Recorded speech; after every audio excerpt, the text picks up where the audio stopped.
Hello viewers, আসসালামু আলাইকুম। Take and টেনে আপনাদের সবাইকে স্বাগতম। আমি অনেকদিন পর আসলে ভিডিও আপলোড করতেছি, ব্যস্ততার কারণে পারি নাই।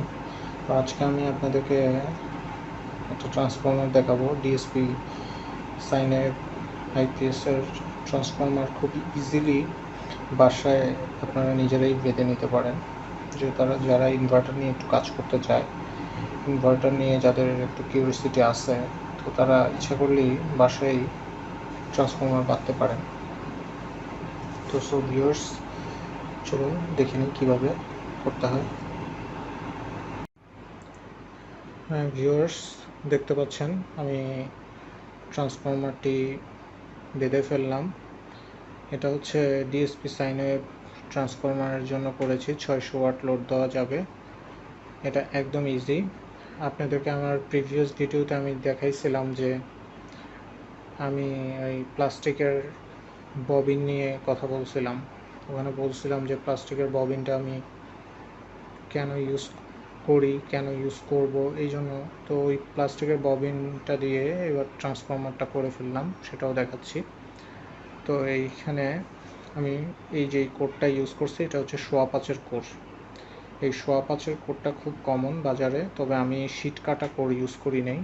আমি একদম ভালো ধুলাই খাল থেকে আমি হচ্ছে বাইরের জাহাজ থেকে যেই ট্রান্সফরমারগুলো সংগ্রহ করা হয় সেগুলোর কোড ইউজ করছি।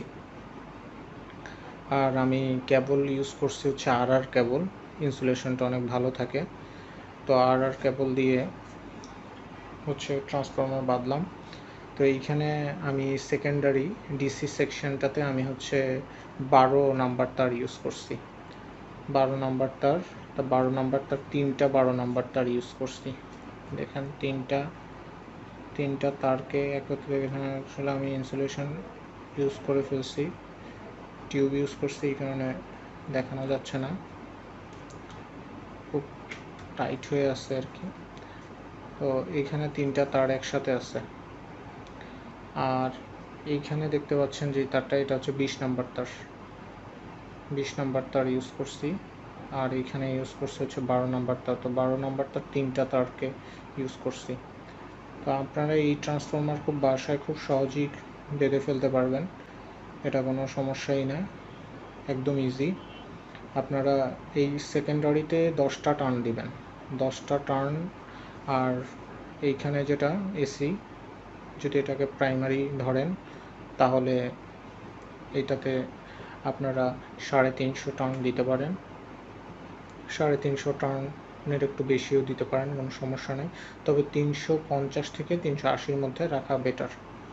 ঠিক আছে, 80-র মধ্যে রাখতে পারেন, তবে 350, 340 থেকে 50-এর মধ্যে রাখবেন, তাহলে ভালো পাবেন, আপনার গরম কম হবে। না হলে ট্রান্সফর্মারটা গরম হয়ে যাবে। তো যারা বাঁধেন রেগুলার বা যারা বাঁধার চেষ্টা করতেছেন তারা বুঝবেন, আমার কথাগুলো ইজিলি বুঝতে পারবেন। আর যদি কারো বাঁধতে মানে কোনো সমস্যা হয়, যে বাঁধার ক্ষেত্রে কোনো ঝামেলা হইতেছে বা বুঝতে পারতেছে না কীভাবে শুরু করবে, তো সেই ক্ষেত্রে নো হেজিটেট, আমার সাথে কন্ট্যাক্ট করতে পারেন, কোনো সমস্যা নেই। তো আছে এই পর্যন্তই, ভালো থাকবেন। নেক্সট টাইম আরও ডিটেলস দেখাবো আপনাদেরকে। খুদা হাফেজ।